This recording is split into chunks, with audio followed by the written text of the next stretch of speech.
à toutes et à tous, ravi de vous retrouver dans ce nouveau numéro du Buzz TV. Aujourd'hui, nous recevons sur ce plateau un homme qui parcourt le monde afin de se reconnecter à l'essentiel. Dans son émission, on ne s'intéresse pas aux polémiques stériles qui obsèdent les réseaux sociaux. On ne se déplace pas non plus à toute vitesse en bousculant son voisin parce qu'on a le nez sur les écrans. Non, dans son magazine, ce journaliste contemple la nature de ses propres yeux en compagnie d'une personnalité. Ils font connaissance avec des peuples lointains qui nous donnent des leçons de vie. Et comme toujours, c'est émouvant. Bonjour, Raphaël de Casabianca.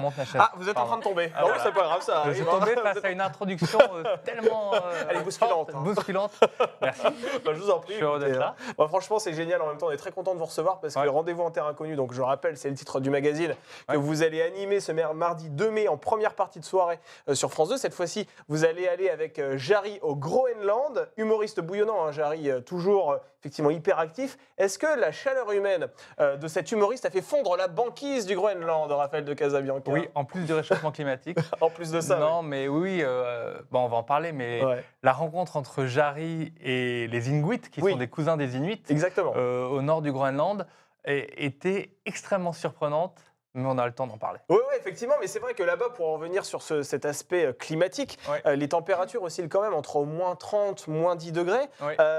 Comment vous avez fait pour vous adapter à ces conditions climatiques? On n'a pas l'habitude de vous voir dans ce genre de contexte. D'habitude, vous allez dans des endroits, l'Éthiopie, la Malaisie. Là, cette fois-ci, alors c'est vrai qu'il y a eu très peu d'épisodes, il y a eu très peu de voyages dans le grand froid. Là, c'est vrai que pour Jarry, lui, ce qu'il me disait avant de partir, il me disait j'espère qu'on ira dans le chaud parce que j'adore être en slip toute la journée. C'est vraiment, voilà.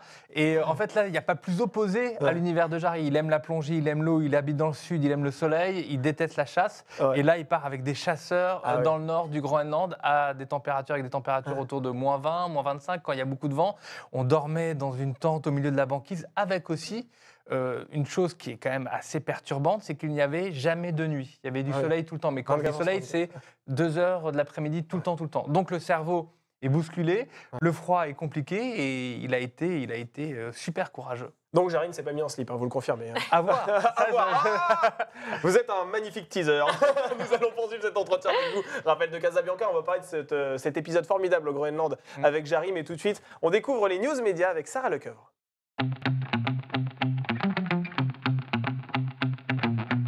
Salut Sarah. Salut Damien, bonjour Raphaël. Bonjour Sarah. Allez Sarah, c'est parti, on commence les infos médias avec M6 qui acquiert les droits d'un nouveau divertissement. Oui, ce format s'appelle Destination X. Alors je vous préviens, c'est pas du tout un programme interdit aux moins de 18 ans. Il s'agit d'un jeu d'aventure addictif qui associe un voyage d'aventure à un jeu d'enquête ultime, voilà, tel qu'il est présenté dans le communiqué d'M6, diffusé chaque lundi depuis le 20 février sur la chaîne flamande VTM. Et bien Destination X met en compétition une dizaine de candidats transportés dans un grand bus noir et ils ne connaissent pas leur destination. Et à la fin de chaque épisode, celui ou celle qui pointe le X au bon endroit sur la carte a remporté. Et celui qui est le plus éloigné, bien sûr, est éliminé. Donc ce sera à découvrir bientôt sur la 6. Alors c'est vrai, vous, Raphaël de Casabianca, vous êtes un peu un aventurier quand même, vu les destinations vers lesquelles vous allez. Est-ce que vous aimeriez participer à un jeu d'aventure aussi, type par exemple Koh-Lanta, Pékin Express? Est-ce que ce sont des formats qui vous intéressent aussi? Je crois pas. Non, pas forcément. Moi, j'aime dans le voyage, dans l'aventure, j'aime la rencontre et j'aime le temps long. J'aime le temps long et celui de la rencontre. Et c'est vrai qu'avec Rendez-vous, on a du temps et ça permet d'aller en profondeur. Ça permet d'aller vraiment à la rencontre de l'autre, d'aller au cœur de l'homme. Et ça, c'est ce qui est le plus important quand je voyage. Si je voyage pour passer des paysages et pour un jeu, je trouve ça super sympa, mais je suis moins attiré par ça. En fait, vous êtes plus attiré par les rencontres que par le côté baroudeur, le côté conditions extrêmes, si je comprends bien. Oui, parce que les rencontres, on peut en faire comme on le fait avec Nos Terres Inconnues en France. Vrai, on peut le faire à l'autre bout du monde. L'humain est d'une richesse infinie. Les peuples autochtones, là, avec Rendez-vous en Terre Inconnue, ont beaucoup à nous apprendre. C'est 50% de la richesse mondiale. Leur langue, leur culture, leur savoir-faire, leur rapport à la Terre. Donc, il y a beaucoup de choses à apprendre. Et c'est vrai que je prends un plaisir immense à emmener une personnalité aller à la rencontre de cette différence et de cette beauté que je trouve particulièrement forte. Ouais, comme je disais en introduction, c'est toujours riche en leçons de vie, quoi, ces rencontres. On poursuit ces infos, Sarah, avec une autre nouveauté, mais cette fois-ci, c'est sur TF1. Oui, les tournages ont débuté la semaine dernière à la Plaine-Saint-Denis. Dream Team, c'est le nom de ce télécrochet, où 6 stars de la chanson coach des enfants âgés entre 8 et 14 ans. Les personnalités qui ont accepté ce jeu sont Matt Pokora, Jennifer, Camille Lelouch, Lara Fabian, Claudio Capéo et Black M. Et cette émission qui sera divisée en 2 parties, diffusée sur 2 soirées, eh bien, est présentée par un visage en puissance de la une. Il s'agit d'Hélène Manarino. Qui est pressentie en plus pour reprendre les rênes de 50 Minutes Inside à la place de Nico Saliagas à la rentrée prochaine, effectivement. On la voit partout, Hélène Manarino. Alors c'est vrai, vous, Raphaël de Casabianca, on a l'habitude de vous voir dans un registre de témoignages, dans un registre d'évasion. Est-ce que vous aimeriez aussi présenter un divertissement sur France 2 ? Votre prédécesseur, par exemple, Frédéric Lopez, avait pris les rênes d'un talk-show à une époque, la Folie Passagère, on s'en souvient. Est-ce que c'est le genre de format qui pourrait... aussi Panique dans l'oreillette. Panique dans l'oreillette, c'est vrai, on peut en citer encore d'autres, effectivement. Pour l'instant, non, puis j'ai pas... non, j'aime bien ce que je fais. Vraiment, je fais pas de la télé pour faire de la télé. En fait, j'ai fait de la télé parce que j'aimais voyager et que de fil en aiguille, j'en suis arrivé à Échappée belle, puis après Rendez-vous en Terre Inconnue. C'est vraiment ça le fil que j'ai envie de tirer. Et je suis hyper heureux. Alors, c'est vrai qu'on devrait toujours dire j'ai envie de plus, je me verrais bien là, etc. Mais en fait, je suis très heureux dans ce rôle-là. Et je trouve que justement, c'est des émissions qui prennent du temps. Pour faire un Rendez-vous en Terre Inconnue, c'est 1 an de préparation. Enfin, 1 an de préparation. 1 an entre la préparation, le tournage et le montage final. Et donc, ça prend du temps, c'est du temps long. Et ça, je trouve que c'est ce qu'il y a de plus précieux. Donc, je le saisis, je m'en nourris aussi. Et je suis super heureux de faire ça. Ça vous manque pas, Échappée belle ? Non, ça ne manque pas Échappée belle. Je trouvais que les équipes étaient formidables. Je trouve que c'est une très belle émission. Mais voilà, il s'est passé une étape où Échappée belle était une découverte touristique, que ce soit de la France ou à l'étranger. Et là, je suis dans une découverte d'une géographie humaine. Et ça me va très bien. Et cette géographie humaine, on va la voir plus que jamais dans l'épisode qui sera diffusé ce mardi 2 mai sur France 2. On en parle tout de suite dans l'interview du Buzz TV.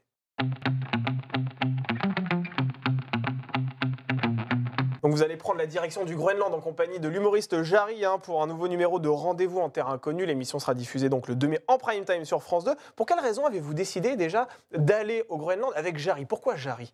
Alors déjà, on ne décide jamais... Ah, vous ne décidez pas on ne décide jamais de partir en fonction de l'invité. D'abord, on veut partir. Ce voyage au Groenland, ça fait à peu près 3 ans qu'on voulait le faire. Même un peu plus parce qu'il y a eu le Covid qui est passé entre-temps. Sauf que nous, on est dépendant des éléments climatiques ou des éléments de nos hôtes quand il y a des transhumances ou des fêtes importantes, etc. Donc pour aller au Groenland, si on voulait avoir du jour et que la banquise soit encore bonne, fallait y aller en mai. Il y avait un créneau en mai. Voilà, c'est vraiment... voilà. Et donc on s'est fixé là-dessus depuis des années. Et donc parce qu'on a annulé quelques années avant. Et on a proposé à Jarry. Pour les personnalités, c'est toujours compliqué parce qu'eux, ils ont leur spectacle. Il faut tomber au bon moment. Ils ont leur vie de famille. Donc trouver un créneau de 2-3 semaines en tout pour partir, c'est compliqué. Et en fait, voilà, c'est tombé sur Jarry, entre guillemets, ce qui n'était pas prévu à l'avance quand on a préparé l'émission. Et il se trouve que c'était complètement l'opposé de ce qu'il imaginait. Et je pense qu'il a allé chercher au plus profond de lui-même voilà, la force pour vivre dans ces conditions-là.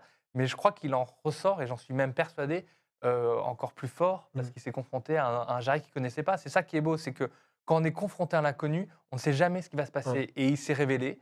Je trouve de très très belles choses pendant ce voyage. Et c'est pas un nom soufflé par la direction de France Télé, parce qu'il faut rappeler quand même que Jarry est un nouveau visage de France 2, notamment. Non, on est très indépendant. En fait, on est très indépendant. On vous impose pas des invités. Non, mais après, Jarry, avant d'être une figure de France 2, en fait, c'est quelqu'un d'hyper populaire. Je suis allé le voir dans son spectacle à Paris. Il suffit d'aller dans la rue avec lui. Même le nombre de messages que je reçois actuellement, il va lancer son nouveau spectacle. C'est tombé parce qu'avec France 2, mais il n'y a aucune demande de France 2. C'est juste un acteur hors pair, quelqu'un qui remplit des salles, c'est quelqu'un qui est aimé du public. Et voilà, ça tombait. Et puis il était disponible. Il aurait pu ne pas être disponible à cette date-là non plus. C'est toujours compliqué. Mais alors, comment vous choisissez les personnalités qui vous accompagnent ? Quels sont les critères que vous prenez pour dire, OK, là, cette fois-ci, Jarry est intéressant ? Eh bien, déjà, il faut avoir envie de partir avec. Ah oui, OK. C'est quand même, on est quand même coupé du monde pendant 3 semaines. Si je n'ai pas cette envie et que ça se passe mal, parce que vous l'avez tous expérimenté, quand on part avec quelqu'un, mais on ne voyage pas pareil, c'est super compliqué. Ça peut être très long. Ça peut être très très long. Donc déjà, il faut avoir l'envie. Donc c'est un moteur. J'ai envie de partir avec Jarry, j'ai envie de partir avec Vianney. Et après, on attend. Ça veut dire que pour qu'un invité puisse venir de temps en temps, il y a 1 an d'attente pour avoir les 2 semaines. Vianney, on avait attendu 1 an et demi. Jarry aussi, on a dû à un moment donné décaler. Enfin bon, ça prend du temps. Et donc après, avec mon équipe, on fait une liste. On dit voilà, avec qui on aimerait bien, ça serait sympa. Et comment on l'imagine aussi dans la destination, ça fait partie aussi des choses.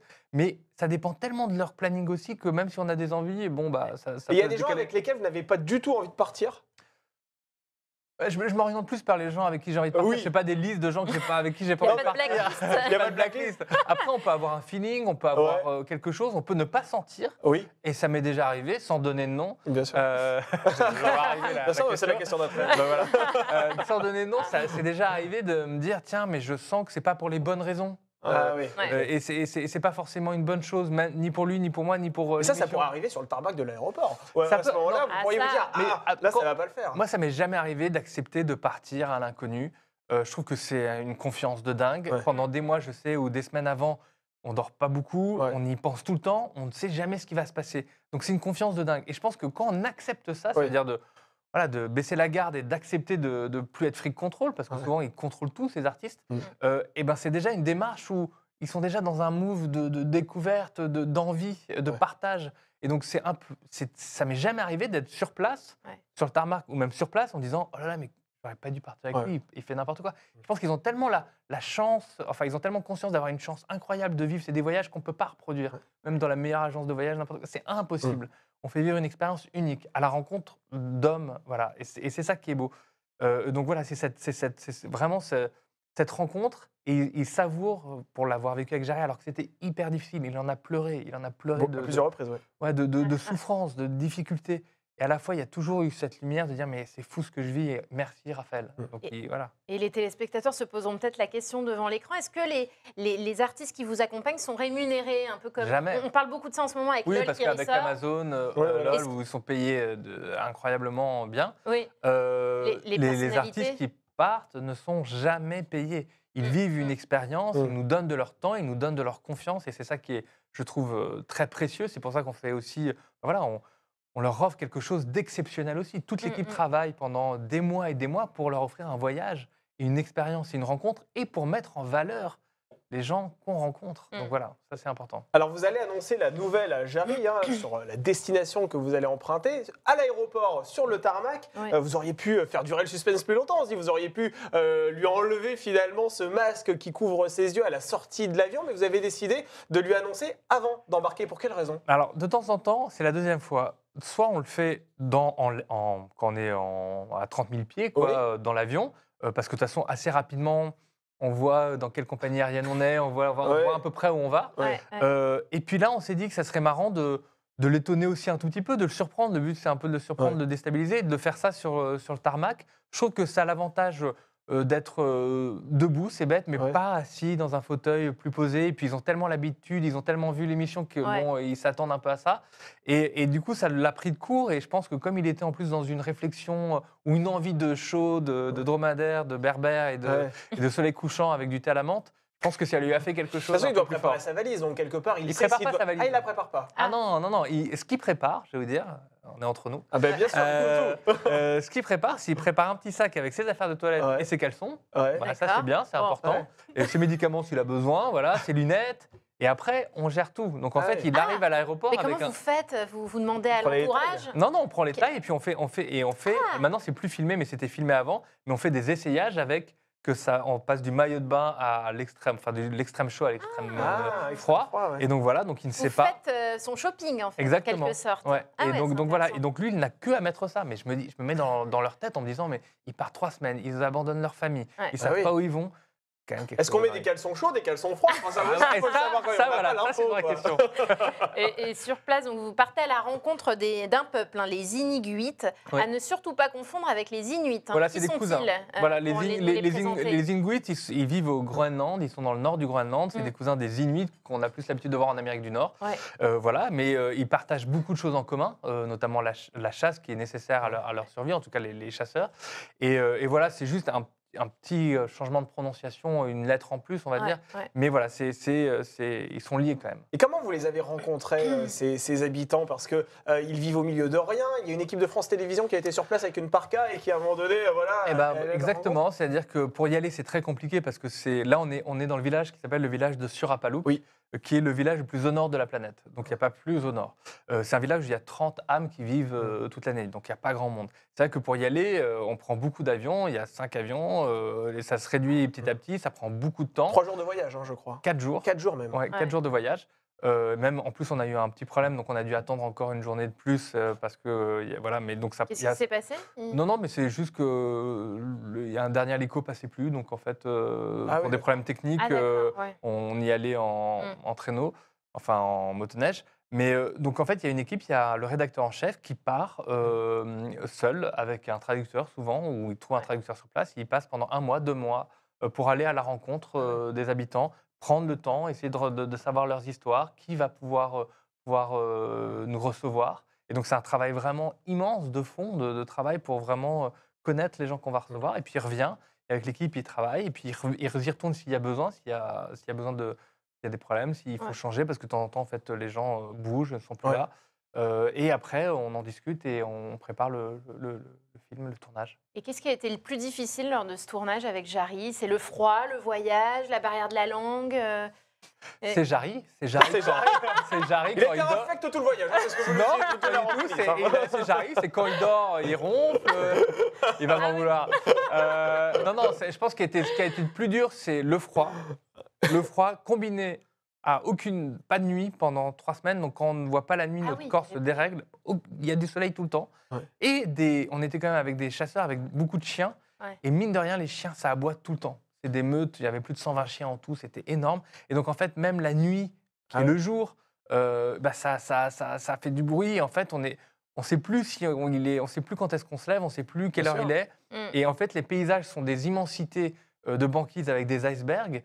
Où on n'a pas de repère visuel ni de profondeur de champ, vraiment il n'y a rien, et on est perdu, quoi. Et quand il y a une tempête de neige et qu'on ne voit plus rien, et c'est là où Jarry craque un matin, et d'ailleurs il craque tellement qu'à un moment donné, je pense qu'il perd un tout petit peu la raison, et il y a une sorte de, pas de folie qui s'installe, mais il m'appelle plus Raphaël, il m'appelle un autre prénom, je dis mais qu'est-ce qui se passe?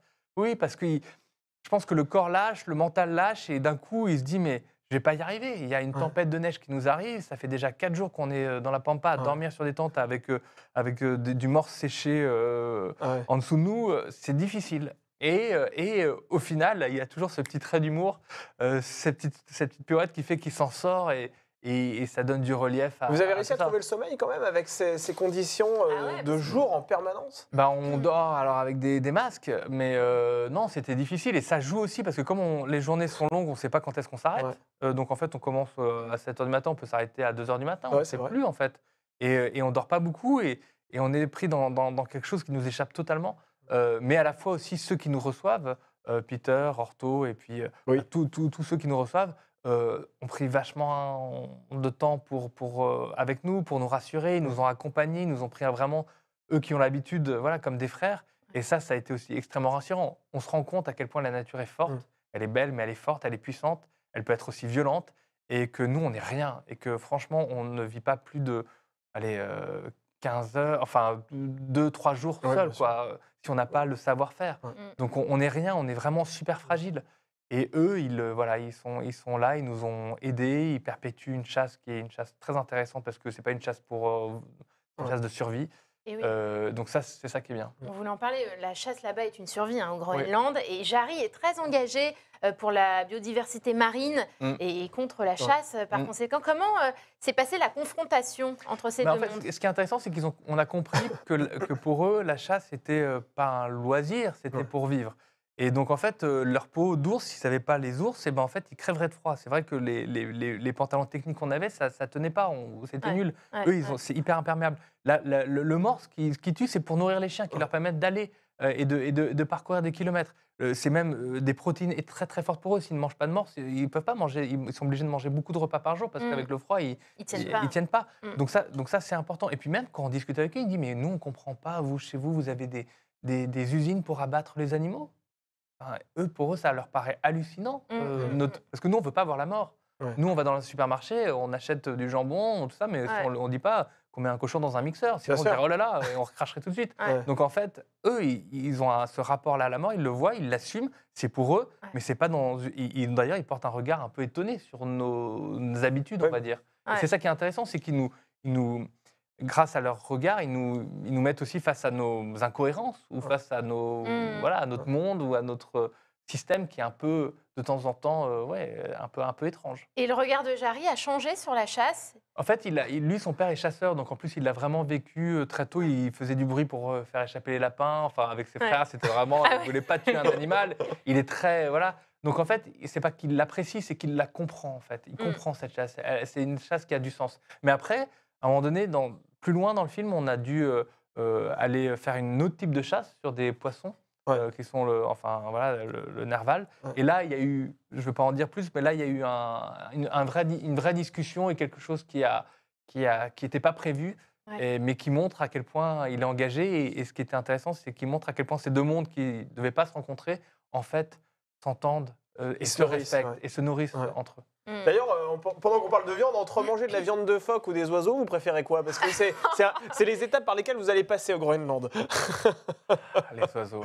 Les oiseaux, ça devait être spécial quand même, non? Ouais. Alors la viande de phoque est une viande très très forte. Et à la fois, et c'est vrai que quand on la mange, on se sent tout de suite, on sent parce qu'on a froid, on sent que ça nous donne de l'énergie. La chaleur rentre en nous, mais c'est vrai, c'est en mode radiateur à fond, c'est incroyable. Maintenant, les oiseaux, c'est étonnant parce qu'on a ces petits oiseaux, ils les font cuire, mais en entier, sans enlever la tête, sans enlever les plumes. Et d'un coup, on était un peu étonnés. Après, le goût n'est pas mauvais en tant que. Et puis, ça a quel goût? C'est un goût. En fait, je ne sais plus quel goût ça parce que c'était bouilli dans de l'eau, mais avec beaucoup de sel, très salé. Mais à la fois, je comprends aussi parce que eux qui mangent du phoque toute l'année, c'est un peu. Il n'y a pas de potager, il n'y a pas de fruits, il n'y a pas de légumes, il n'y a rien. Les oiseaux, c'est une chair fraîche, d'un coup aussi différente, avec un goût différent. Ils sont là pendant le printemps et pour eux, c'est quelque chose aussi d'extrêmement important. Et donc, on a pu partager ça avec eux. C'était très étonnant. Et voilà, mais c'est vrai que c'est une expérience. Ouais. Est-ce qu'il y a eu des petits pépins de tournage? Parce que je me souviens l'an passé, quand vous étiez venu nous voir, vous nous aviez raconté que vous aviez eu une piqûre d'insecte à la lèvre qui vous avait fait gonfler. Est-ce que ça allait mieux ce voyage? Il n'y a pas eu de...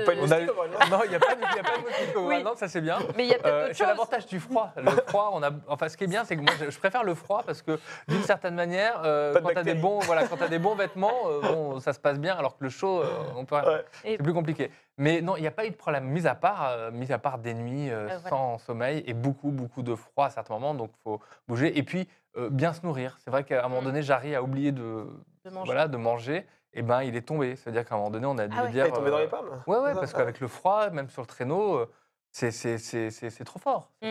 Qu'est-ce qui s'est passé à ce moment-là? Vous êtes allé vers lui pour lui mettre 2-3 claques pour lui faire manger, surtout manger de la graisse. Ouais. Fallait qu'il mange parce qu'en fait, on mange pas que 3 repas par jour. Faut en manger 6 parce que sinon, ça en tient pas. 6 repas, effectivement. Alors c'est vrai que si Jarry a accepté cette invitation aussi, il le dit dans le film, c'est parce que c'est un rendez-vous avec lui-même. Il dit qu'il veut se reconnecter aussi avec l'être humain. Est-ce que vous poursuivez ce même objectif, vous, quand vous partez en voyage?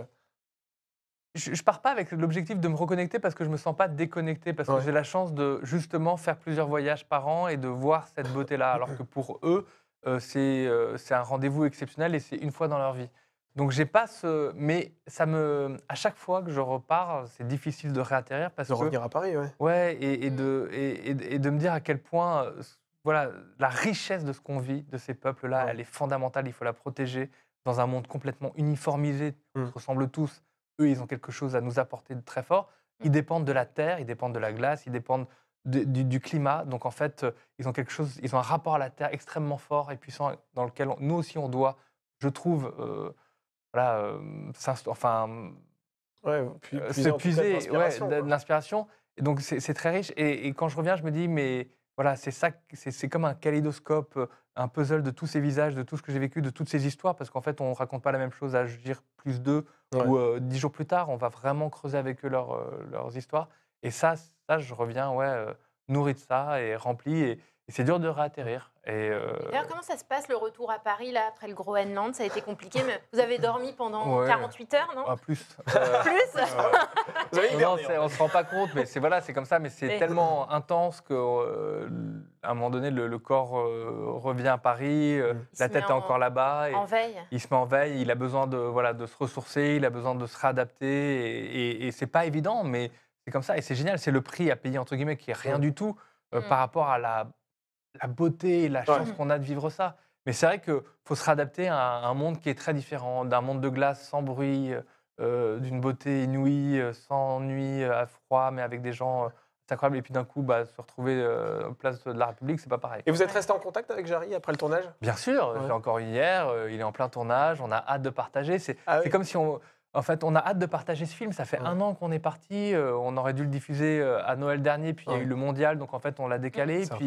Et on a tellement hâte. On a vécu ça. On a envie que ce qui est vécu, parce qu'il y a aussi des très belles scènes, notamment parce que Jarry a décidé de partir avec toute sa sincérité. Il a voulu être lui-même et authentique. Donc il y a des scènes magnifiques qui, j'espère, vont résonner dans certains foyers, qui vont provoquer des discussions entre les enfants et les plus vieux.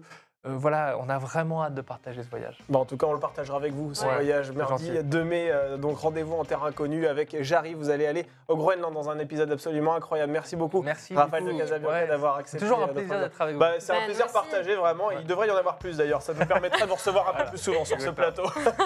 Merci beaucoup, Sarah, pour les questions et pour les news médias. Et nous, on se retrouve ce mardi 2 mai avec une journaliste qui présente Des racines et des ailes. Cette fois-ci, ce sera consacré à Charles III à l'occasion du couronnement de ce monarque en Angleterre. Bonne journée à toutes et à tous, et donc à mardi pour un nouveau Buzz TV.